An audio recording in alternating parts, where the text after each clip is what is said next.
And hello, everybody, and welcome to Magical Journey. I'm your host, Danielle Cahoon, and I want, before we get started today, to do a little bit of house cleaning. Obviously, you guys know that you can find me here on YouTube under Magical Journey. There's also a Facebook page and a Facebook group for Magical Journey.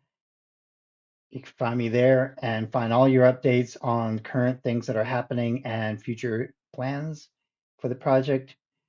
And also, don't forget magicaljourney.com, which literally is a hub for all of my content. Today, I have a really, really special guest for you guys. I'm excited because I've been watching this guy's content for a while. And I got to tell you, some of the experiences that I've seen him have and some of the places I've seen him go, just amazing. So, without further ado, I'm bringing to the stage for you the one, the only Brian Jeffrey. Hello, everybody. Hey, Like you hey, said, I'm Brian. It's great to meet you all. Um, if you all don't know who I am, I run Black Mass Paranormal.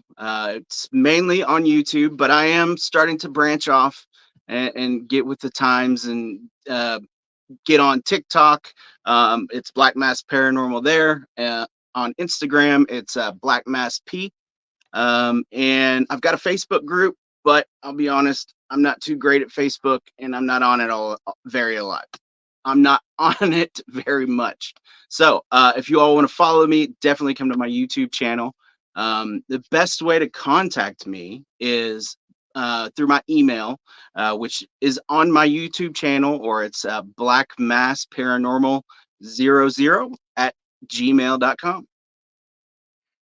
awesome, awesome. Hey, so let's start out with going through some of the stuff that you actually do as far as like doing the I know you focus mainly on cryptids and so forth. There's a few things that you do on your content, and just kind Yeah. of give everybody a little bit of a rundown of what to expect whenever they click on your channel.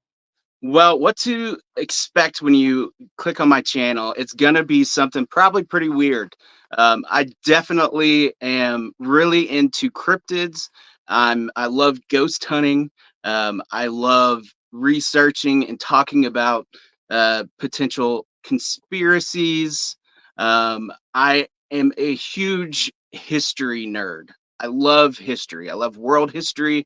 I love American history. So the majority of my content is generally focused around either a person, an event, or a cover up, basically. I try to go to locations where things have been reported happening. Luckily, having a YouTube channel, I've developed this community where people are able to reach out to me and tell me their stories, and then I can then retell that story on the channel and even go out to the locations and look for myself. Now, with my channel, all the places I go to are 100% legit. I do my best to give you all even GPS coordinates. The GPS coordinates are usually found within my thermal footage.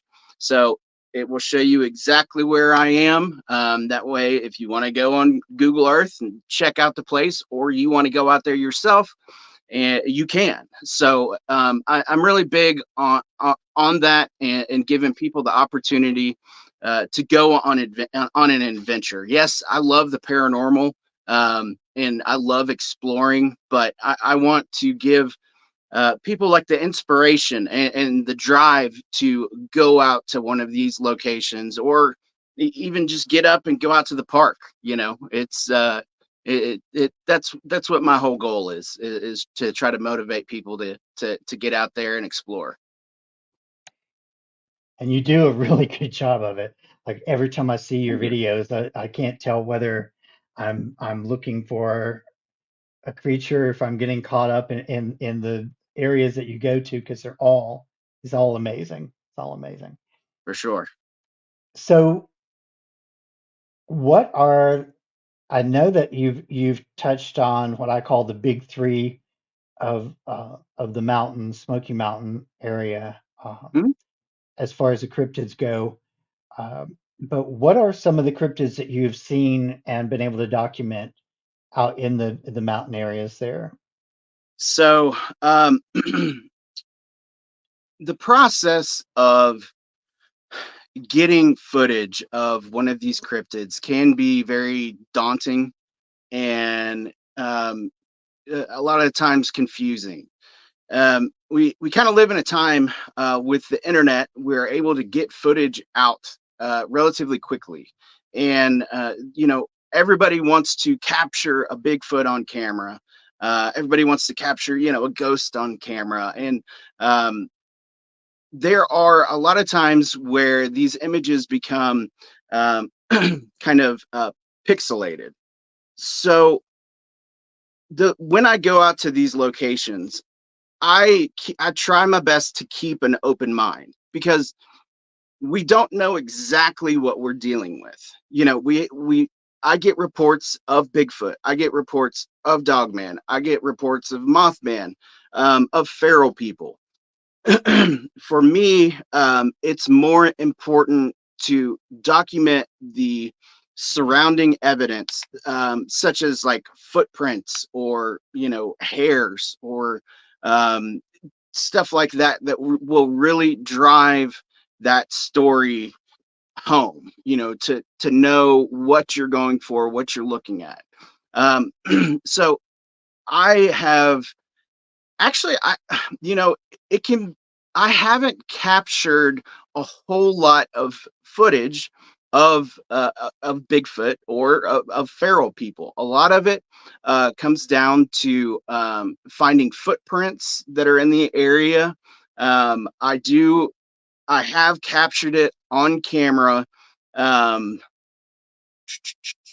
really twice, I would say. The Bigfoot phenomenon. Once was on a thermal hit, and the other it was moving away from me in the distance. Um, so capturing that stuff can be very, very difficult. So I really try to rely on the individual who had the experience. I like to go into the history of the land, whether we're talking about the pioneers or the Native Americans that were there. I really do my best to kind of try to bring that into the video as well. So the people can really, at that point, people can really kind of create a pattern to where these encounters happen, and then they will give them the opportunity to know what to look for when you go out there. For example, like if I'm going to go look for a dog man, I'm most likely, in my opinion, this is only my opinion. This is just from the evidence that I have found from my own research. The dog man tends to like to be in areas with a lot of pine trees. Why this is, I don't know. Um, it's really kind of odd. Another thing that happens is usually in these areas there's big concentrations of quartz, like quartz crystals. They can be in big like stone formation, or they're land all throughout the land. And does that prove the existence of a Bigfoot or Dogman? No, it doesn't. But it definitely gives you something to look for. And I don't really believe in coincidences. So I think that they are related somehow, some way. So, All right. One of the things that impresses me about your content is you do pick up on things like the courts and the extreme amount of course, in certain areas that you go to. Um, it would be interesting. One of the things that I've always wanted to ask you too is, um, as far as the types of trees that are around an area. You mentioned that with Dogman, there tends to be a lot of pine trees and so Hmm. forth. Have you noticed a bigger absence of this sort of stuff where there's high concentrations of cedar? Have I noticed an absence in high concentrations of cedar? Um, I've noticed an absence, I'm sorry, of paranormal activity and so forth around higher concentrations of cedar. of cedar. Hmm. Um, to be honest with you, I haven't thought about that. Um, so I don't think I can answer that question. It's something that I will definitely consider moving forward. Um, but I no, I couldn't say for sure either way on that one. Interesting. Yeah, that's one of those questions that I've been wanting to ask several people over a So why period do of you ask? time. What's your thinking on it? So cedar is one of the trees that uh, is not a closed practice for using for smudging and smoke cleansing and so forth because of the properties that the tree possesses. So it's a Sure. cleansing, a protection kind of energy to it and so forth. So Hmm. my theory is in areas that have higher concentration of cedar and so forth, there's going to be less activity that would be considered Nephilim of a Yeah. sense, Okay. uh, and that these areas are probably going to be areas that were more sacred to the indigenous people of that area because of the properties that cedar tends to possess and the fact Yeah, that that's it's an so interesting native. thought. Yeah. Yeah. Huh. So that's one of the things that's been on my mind a lot lately whenever I hear people talking about the stuff in this location. You did mention Mothman too. Now that I find very Yeah. interesting. Have Yeah. there been any current reports of Mothman in this area?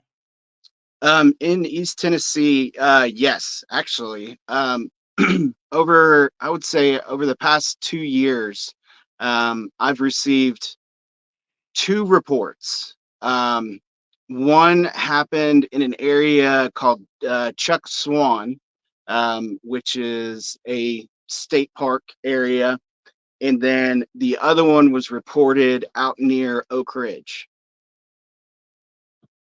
But yeah, Hmm. I love the Mothman cryptid. That's one of my favorite ones.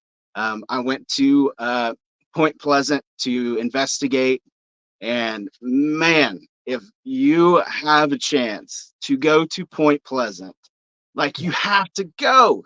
Like if you are interested in the paranormal or like at all, like if you like Halloween, like just one thing a year, like going to Point Pleasant and experiencing the history there, the town. I mean, it's like a storybook when you get there. And then you get to go to these just amazing locations like that they have there with the domes. I captured one of my best pieces of audio footage, I think, in the domes. Um, it really Oh, yeah. aligned with actually it aligned more with the movie with the noise that I captured because it sounded like a voice, but it almost was like a digitized kind of sound. It was really unique, and it was I, such an amazing place. Plus, now we were talking about earlier about like crackheads around the witches circle. Now in Point Pleasant, there are some weirdos walking around the woods out there. Like, yeah, I went with my friend Josh, and we were in his truck, and it was in the middle of the night. We were both there, and we just start hearing all of these people like talking and chanting, and I mean, all kinds of weird stuff way out in the middle of the woods. Like but that's an amazing place to go check out as well. So I would highly recommend that. I do remember the video from going to you when you guys were in the bunkers there. The Yeah. Yeah. Yeah, that was pretty intense. So I want to get back to Oak Ridge here in a moment, but one of the things I really wanted to know too, and I've seen a few of these, but not probably not everything, is what are some of those wow moments in your investigation, like especially current ones, because I know you've had some pretty deep experiences. Sure. Yeah. So with me, I become really fascinated with the landscape and the topography. Um, I think that in these situations, a lot of the times, getting to experience like that side of our planet, um, sorry, that's the drain on the air conditioner.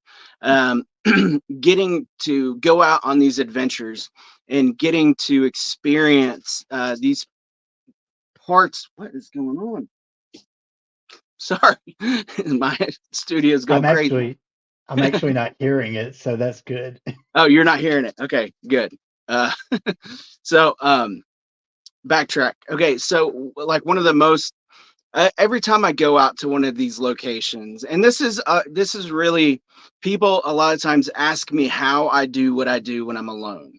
Like, how do you have the nerve to go into the mountains by yourself when there are reports of cryptids being there or ghosts or anything?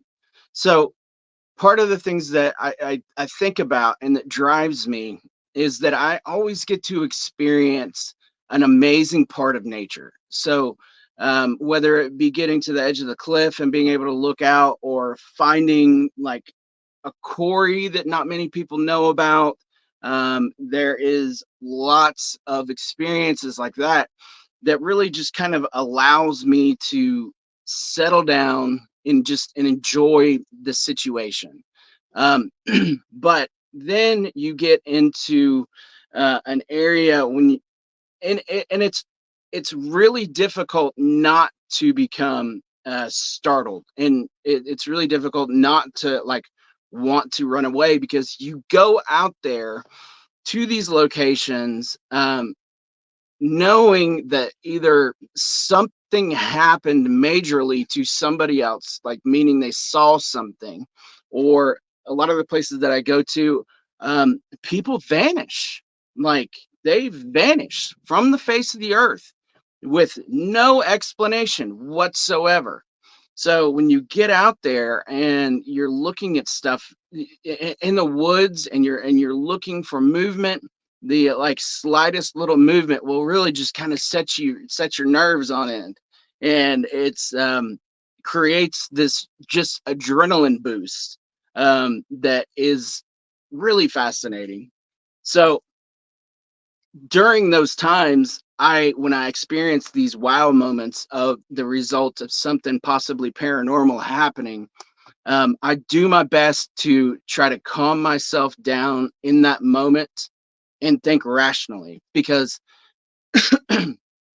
a lot of the times when people go missing, they don't do that. They panic and they run off the trail, and then they're lost. You know, there are so many stories of people going out into these national parks and stepping off of the trail just to use the bathroom even, and Mhm. getting lost and being found 6 months later unalived, you know. So I cherish the topography, the beauty of our earth, as much as I do these paranormal experiences that I have. Yeah, you mentioned the disappearances, one of the big ones. Um, Again, another big three in the Smokies. There's three different disappearances that were really that are still newsworthy today, and one of them is Trini Gibson, which I always find that Yes, story to be one of the ones that really draws me in. Um, that's one I'm in the process of doing right now.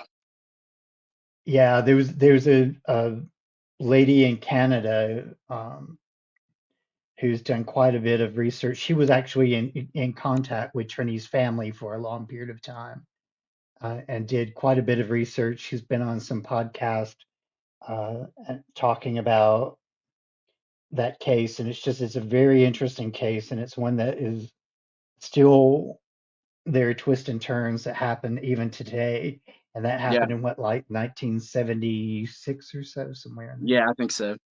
Yeah, Yeah, 76 to 79. yeah, Yeah, it was in the late 70s.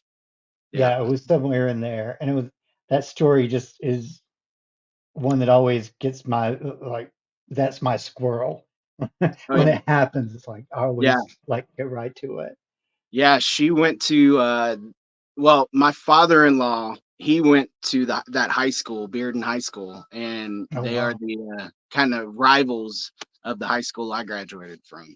So wow. it's a close to home story, you know. It's and when these situations happen, what really bothers me is a lot of the times, everybody will be involved in it for like the first, week or two. And Hmm. then all of a sudden it's like people just, I don't know if they stop caring or if, they just don't want to think about it. But for me, I think it's important for somebody like me to go back out to these locations and try to get some sort of information on what possibly could have happened to her, you know, to prevent it from happening in the future. And that's one thing that, a lot of people don't talk about is, how do we stop this from happening again? There was another case, the Michael Heron case. Yeah. And that's if you that area is scary. Oh my gosh, there's just something about the woods there. It is like on another level. It's a part of the Smoky Mountains. It's like right on the edge of the Smoky Mountains. But the whole just environment is it's really odd.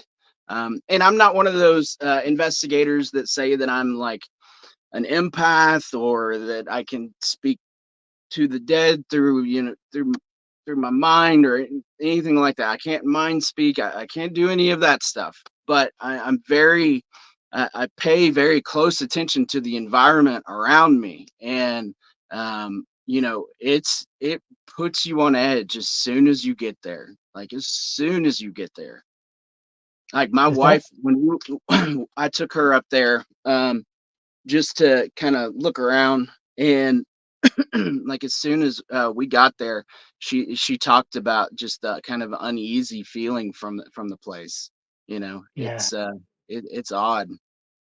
Isn't that the place where the guy disappeared that was driving the four-wheeler Yep, yep, in that area too? Okay, that's what I yep. was thinking. I watched a couple. You did more than one video on that. You did several videos on that Yeah, one. I've done several videos on it, and I'm going to do several more because I think that there is a population of feral people that live in that area, and Hmm. I believe that there is something else going on there because at one point I got hit with what I described as like an EMP. I had been on my electric bike. I had been, you're not supposed to ride your bikes out there, but I did.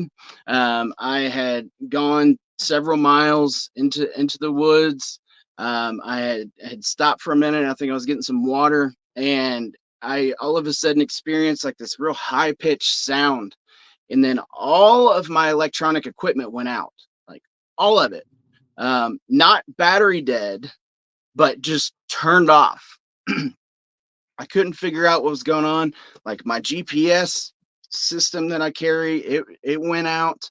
Like I had to navigate back solely on my own. And once I was able to get away from that area, everything turned back on. But it was just one of those situations that, like, if you didn't know what you were doing and you decided you wanted to go on an adventure out in Happy Valley, and then all of a sudden you no longer have your Google Maps to tell you which direction to go, um, I could have been in some serious trouble. Like, it could have gone south real quick. Not to mention it's scary. So, and then you have all the environmental stuff. There's black bears, there's copperheads, there's rattlesnakes, coyotes. There's, I believe, a population of wolves out there. Um, you know, it's a lot.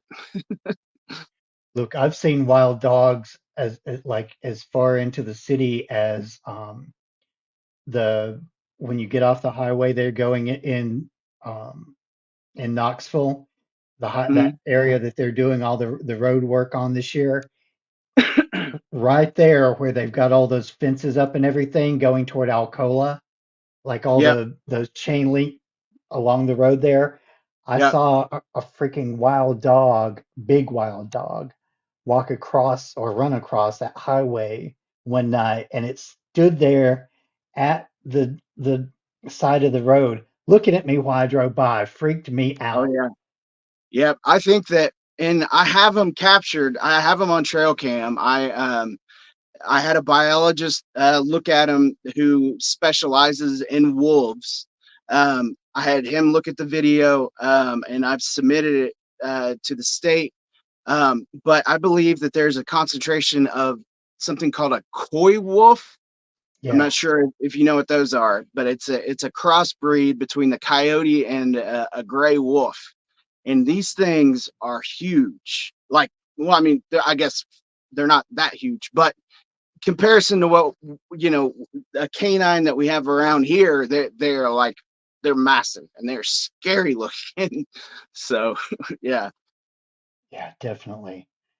So before we get into, there's a couple of other things before we get into the really big topic of Oak Ridge that I want to talk about for a moment. So there was a one investigation that you did. It was actually like a ghost investigation that you did there in the cove, um, Cada's Cove, Okay.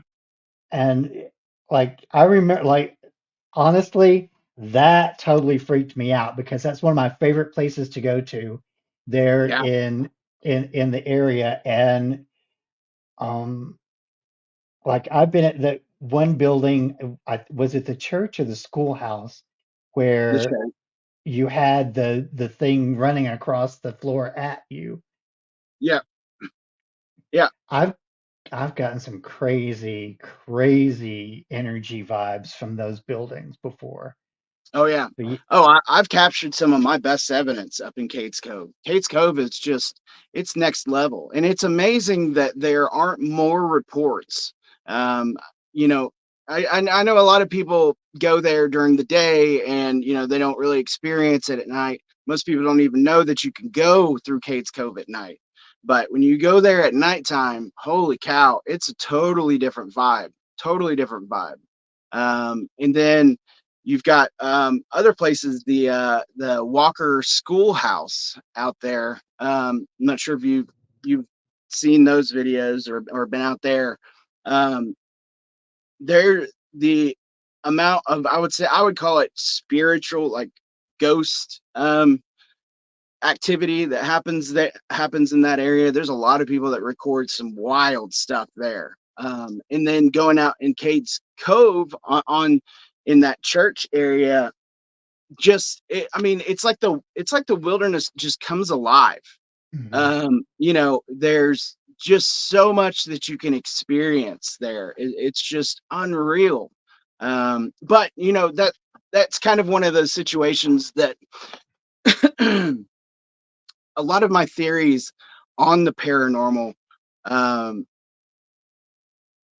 kind of, they come from the idea that in order for a paranormal event to happen, there has to have been like some sort of tragedy or some sort of big release of energy that kind of sticks around. And a lot of that happened in Cades Cove, Mhm. whether it be from, hunting the animals to the pioneers that actually lived and, grew up there. There was a lot of accidents that had happened there. There's all kinds of stuff. And it just, on top of it being just a part of the Appalachian Mountains, it's just kind of one of those areas that is just next level haunted, next level cryptid activity. I want to do more. I wish I could fly a drone there, um, but you can't, Mm. which sucks. Um, but that's one area that I'm going to be concentrating a lot more this fall and into the winter, which I'm really excited about. So Yeah, I noticed like I saw a lot of stuff on Facebook that they um, had a lot of places taped off this year because apparently there was a lot more snakes in that area than usual. oh Um, yeah, yeah, the snakes up there have been bad. yeah, yeah.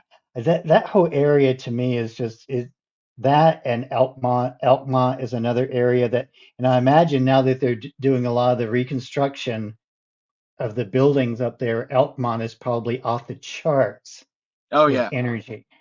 yeah, for sure. Yeah. It was before. Oh Um, yeah. Yeah. Before the remodel. It was amazing. I want to. I'm sorry, I don't know why I'm losing my voice here.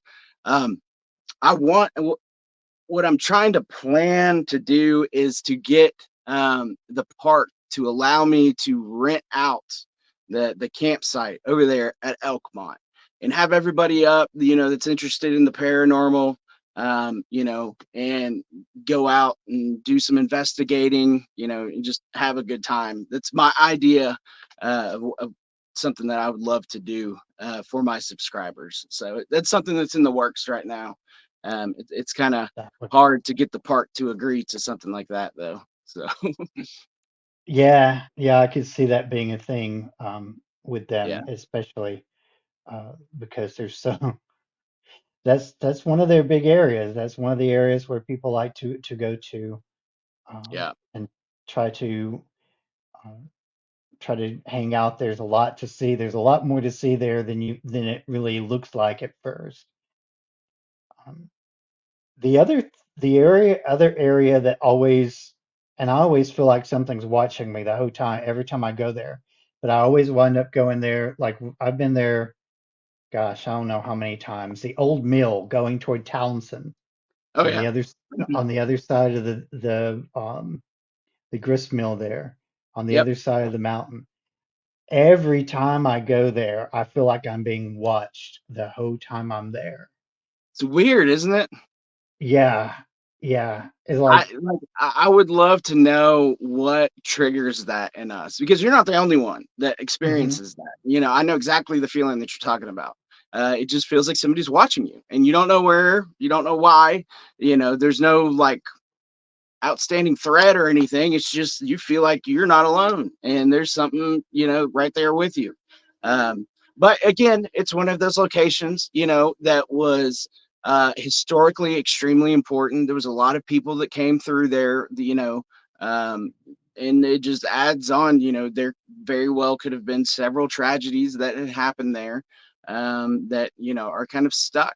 And, we just get to re-experience that energy. So right. I feel a lot of Fey energy when I'm there too. Like there's a yeah, lot of fairy energy through there. And yeah, I don't know, I'm not sure what it is about that area. Like I said, I've been there several times. Um, it's probably one of the more interesting places to just take some really artistic pictures too. There's a lot of crazy energy right in there. But again, like all of these areas we've talked about so far are areas that, because I am an empath, and among other things, like that's one of the reasons why I don't get out a whole lot, and I don't go to a lot of places, especially alone, because sure. it's a bad idea for an empath to do that. And not to mention, sometimes I literally attract things to me. So I have to, Oh, yeah. I, I always keep I've seen people. that happen a lot. I had a friend named Kevin.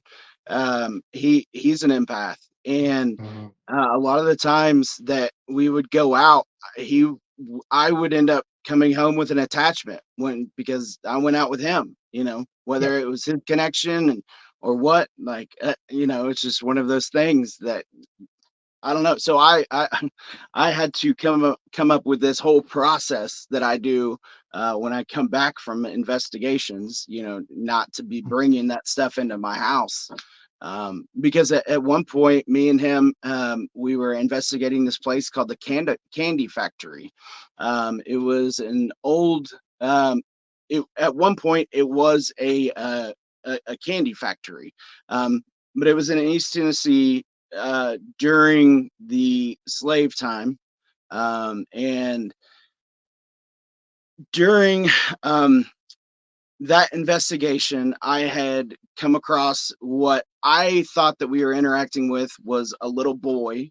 And I'd asked it several questions and gotten some really interesting just answers like response through a this it's not a K2 meter, but it was another thing. It functioned very similar.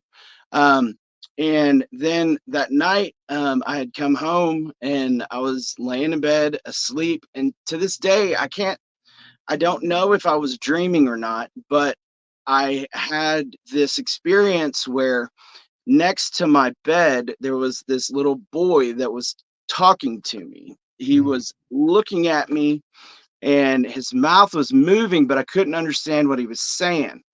Um, and then I thought it was a little boy. It's really weird. It was a really weird experience because it was like I thought it was a little boy, but I knew it was something. It was like a girl. I had spoken with somebody else, and they told me it was probably a, a hag. Um, but anyway, so I'm sitting there like this boy's talking to me, and I can't understand what he's saying. And I sit up and I'm leaning over, and he takes his finger and he sticks it right in my chest, and it creates this fingerprint burn mark on my chest. Now, at the time, I didn't realize that it had happened. I just laid back down and went to sleep. And then the next morning when I woke up, I went into the bathroom. I didn't have my shirt on, and I looked in the mirror, and it was like the size of a fingerprint. I mean, it was like I can send you the picture if you want, but it's in the shape of a finger, and it's a burn. And it was just one of those situations that was so intense that I struggled with rationalizing it for a long time. Like I was like, how do I get burned in my own house? Like, you know, Yeah. um, so it's one of those things that can happen. So if you are an empath, you got to be careful with that stuff, man.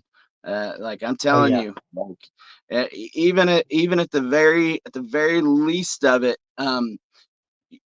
it can affect you. Like even if you're not affected, but you're still thinking about it, like it can still just terrorize your life.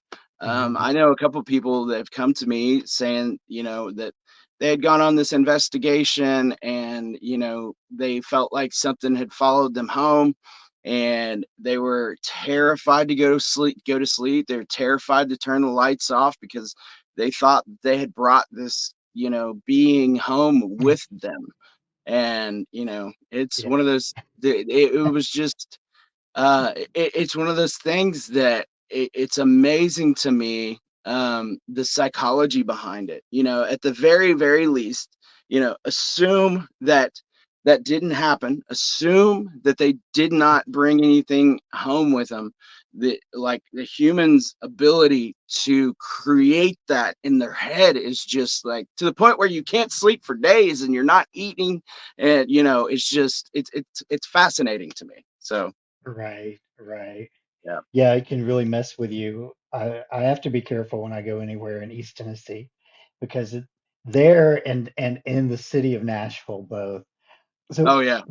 one of the reports that really sticks out to me, and just Blount County is one of those areas that is just a crazy energy. Hmm. At some point, I'll tell you about the experience I had um, in Blount County last year that really, really messed with me. But I'm not going to go into that right now and here. But around 1982, somewhere in there, Maryville had a report of a dog man walking through the city of Maryville. Really? Yeah, Missed and that. and it's like I don't know if it was on one of the main streets or if it was downtown. I just know that there was one report of a dog man walking in Maryville proper in the early 80s, which was Wow. one of the yeah, one of the I first. actually get a lot of reports of Dogman in that area, surprisingly. That whole Blunt County just freaks me out. Every time I go there, I have like Oh yeah. crazy things, cars breaking down, all kinds of stuff. Yeah. So here's the golden ticket for me today on East Tennessee, because there's like we've touched on a lot of areas that are like hugely important. But one of the ones that really sticks out to me, and I think because over in the area, because I work over there in that area um, for sometimes weeks on end. And one of the things that I noticed near this area on 40 of all places is a large number of trees down in just like ways that they shouldn't be down, like on the side of the road, like Yeah. you look off in the distance and you see them all the way through the woods and so forth. And it's like I know there's been a lot of storms over that way and so forth, but it seems like there's been an excessive amount of trees in that area down. And the area I'm talking about is in and around the Oak Ridge area. Oh yeah. Yep. Yeah, So I see and that a lot. And what's interesting about it is a lot of those areas are actually completely blocked off to the public. Mhm, Meaning like you cannot it's federal land, but you are not allowed to go in those areas. And mhm, I had gone out there because I was interested in this one specific area, and I know exactly what you're talking about. mhm. And I had hiked and been hiking and hiking, and once I get out to this area, all of a sudden these camo dudes come out of nowhere. Like, I mean, out of nowhere. They just show up. And they're like, "What are you doing? This area is closed off, to the public." And I was like, "Oh, I'm sorry. I was just hiking, and I got lost." I mean, they were pretty cool about it, because at that time I had already put my camera away, because I was trying to save some battery.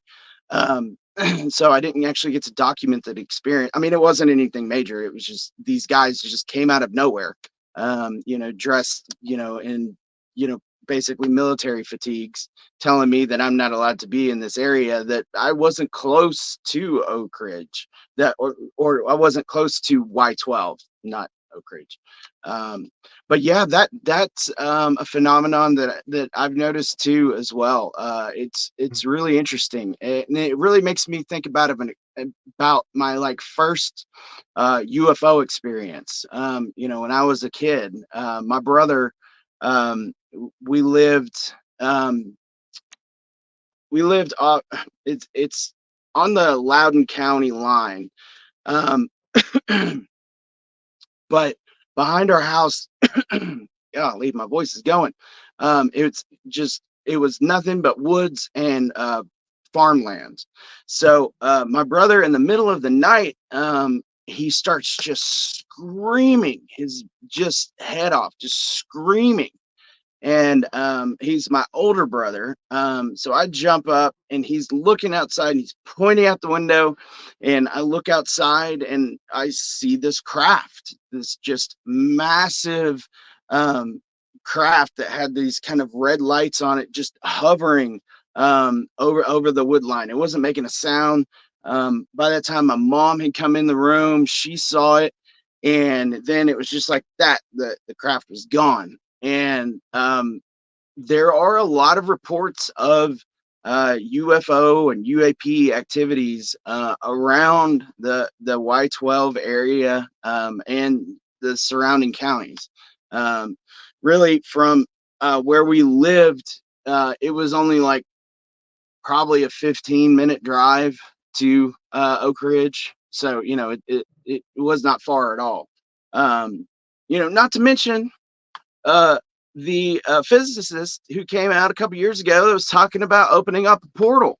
You know, um, it was backtracked, and they said that they were joking, but like when a situation like that happens, I'm kind of like, what? Wait, Mhm. okay, if you were joking, why? That's not a like what are you talking about? Like that's not something that a physicist jokes about. Um, in a news publication, not just like they were talking at a bar. It was in a news publication. It came out, and there's and also Y12 has a large hadron collider, very similar to CERN. So it's really interesting to me to know exactly what's going on out there. But I'll never get a direct answer. But I'm slowly starting to find some locations to be able to go look. So There's a very large area from the Columbia Ridge all the way to Oak Ridge that just has mhm. like these massive spots of crazy energy. Oh yeah, But I've noticed like the intensified places are Oak Ridge and Sparta in those areas. Those yeah, seem to be the ones that are very intensified. yeah. Now, you mentioned that there was a Mothman report out of Hmm. Oak Ridge at one point. Yep. Not too far away from the actual Y12 facility. The gentleman who had reached out to me said that he had seen this creature, and it was like producing, which I find is interesting. This is another one of those things where I'm connecting the dots. Um, that it was like spitting out this kind of like black, like acid goo stuff. And it was near one of these security checkpoints. And, I went out there, and I found some of that black stuff, which is weird. I mean, it's really hard a lot of times to dismiss encounters like that when I follow up, and then something like that is there. Right, Like right. it was a extremely vile just smell. Like I wouldn't even know. I wouldn't even know how to begin to test something like that. As for evidence.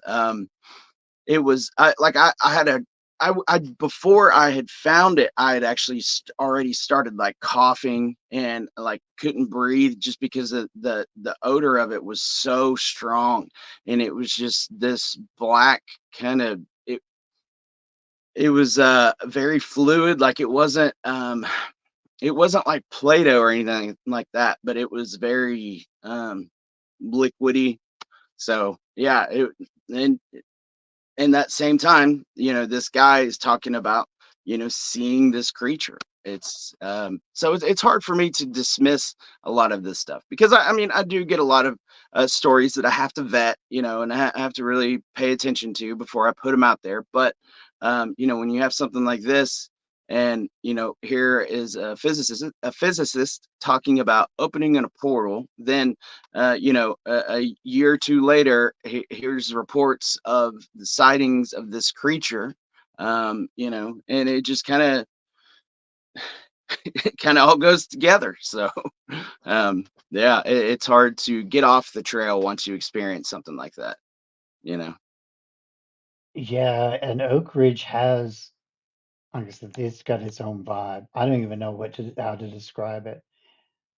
Like Oh yeah. there's And then you got there's Frozen Head, oh yeah, Frozen right Head there. is yeah, they're like literally side by side right there in that one area, right?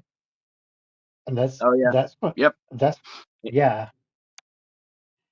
No, with And I've Frozen, captured some of my best. I've captured some of my best evidence over there.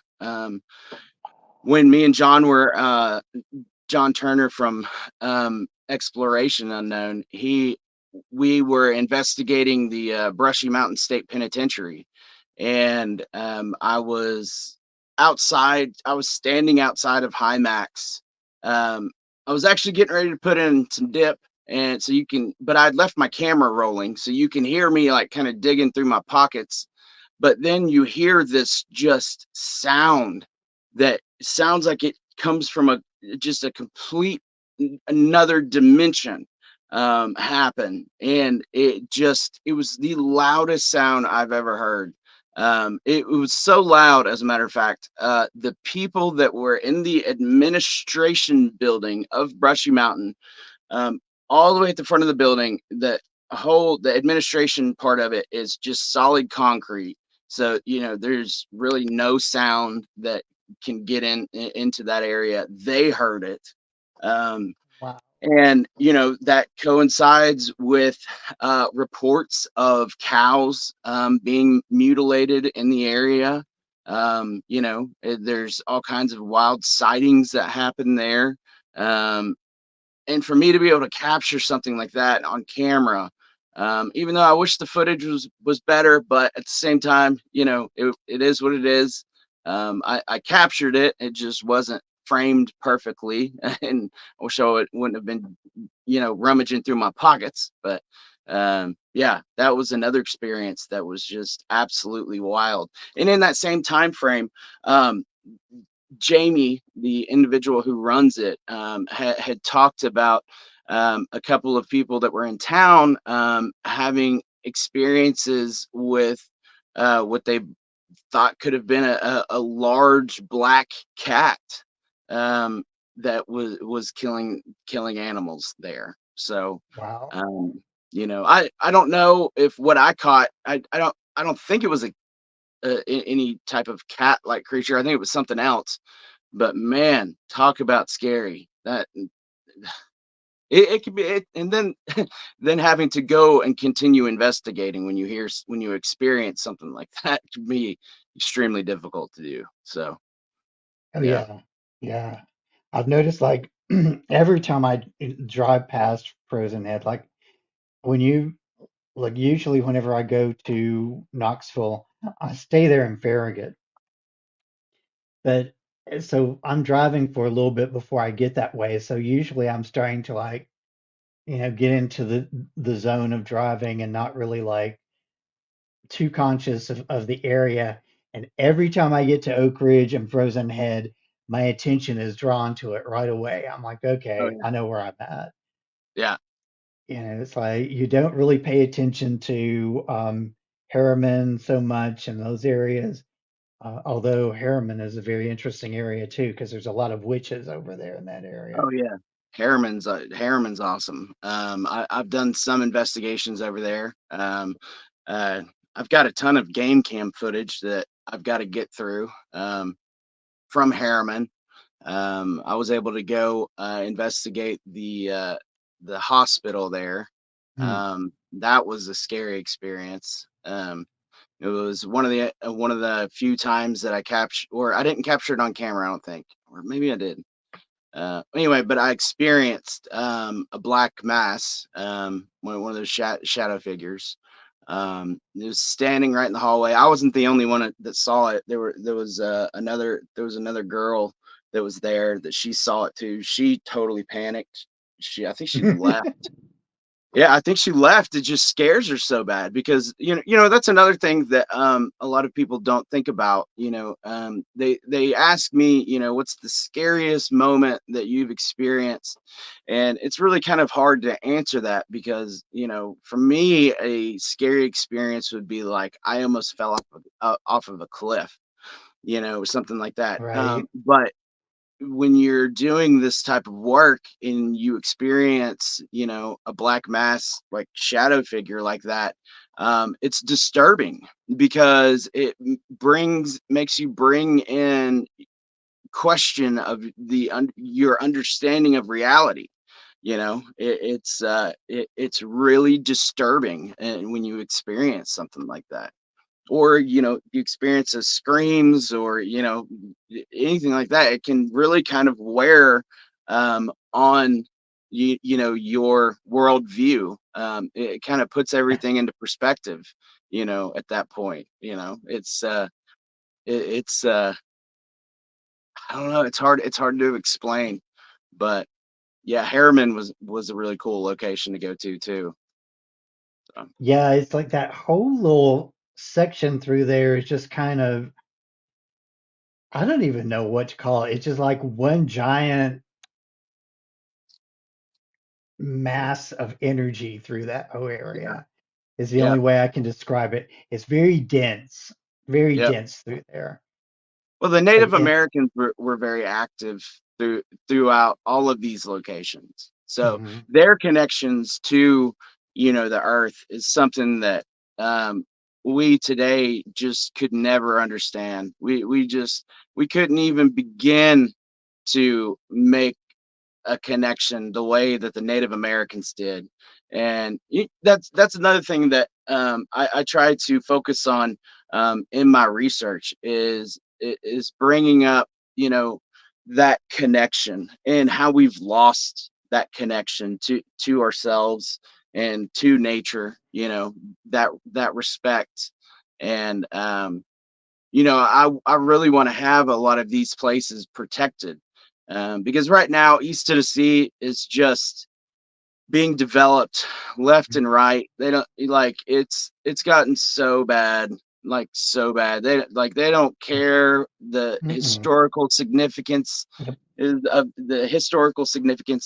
of these places, these like Native American hunting grounds. I mean, we have in Knoxville, there's Native American burial grounds. And they put parks around them, which I guess Mhm. it's better than nothing. But like that, their connection to the land is just something that I'm so envious of, and I'm trying my best to bring that connection back. But because it's so amazing when you get out in the woods, the way that everything is interconnected, and it's just something I love to do. I want to bring some more awareness to it. In Ocoee, in that one location, there was a massive population of the Creeks there, the Creek Indians. So, again, there's another connection to paranormal activity, with the Native Americans being there. Because, 100%. Yeah.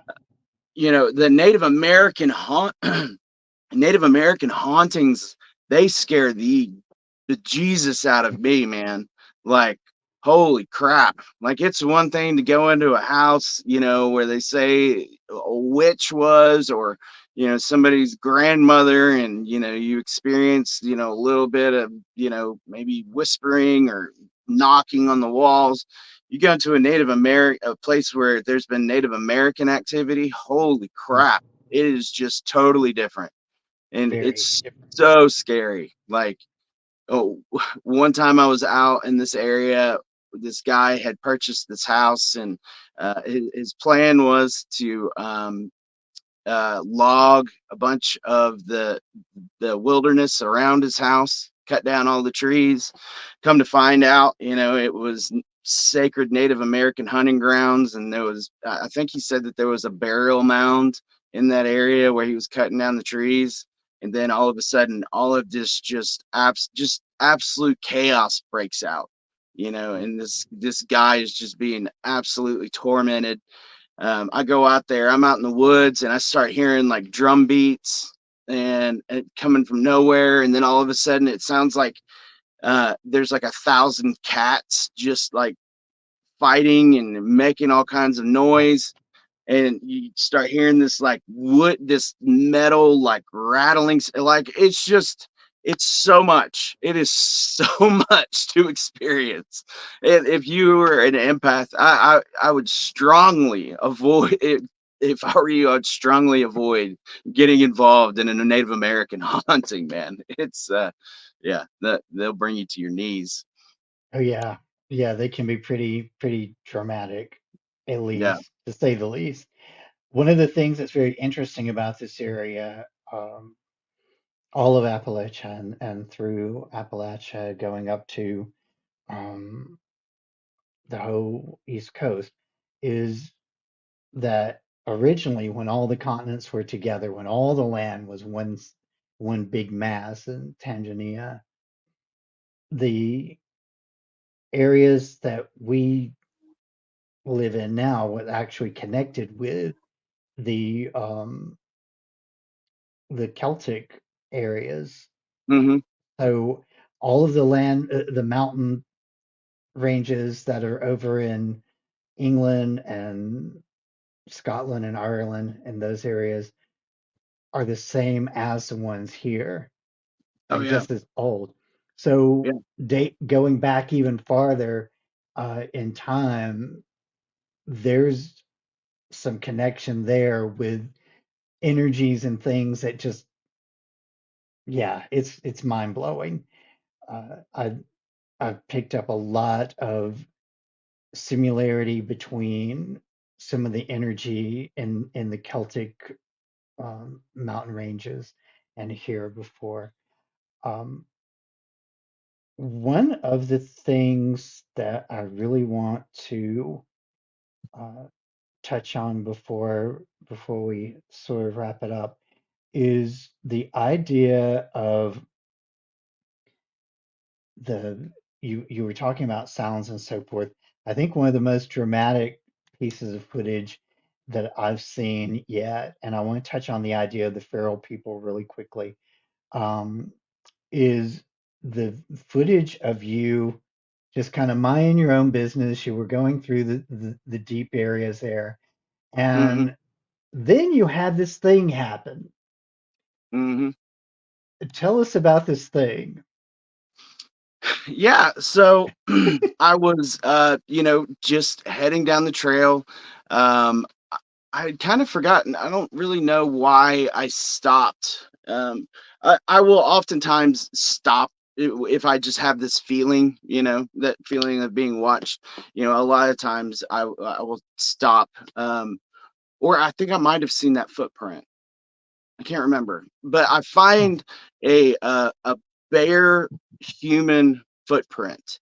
Um, and at this point, like I'm way out there. You're not going to be taking your shoes off in this area and Yeah. like stepping in mud. There's no reason you wouldn't want to step in the mud, because if you did take your shoe off, then your foot would have been covered in mud.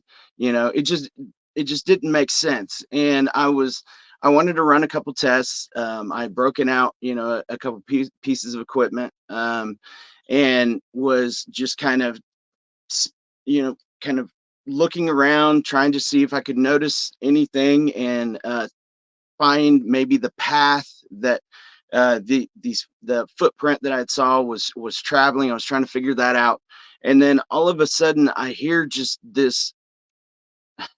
I don't even know, really. It's another one of those things. This guttural, just screams, Mhm. comes out of the wilderness. And luckily, I had two cameras going, so I was able to capture it on two different views. Um, and at that point, like it it was really hard not to panic. The first thing Mhm. I wanted to do was just get on my bike and go. But I didn't do that. The first thing I did was I put my helmet on.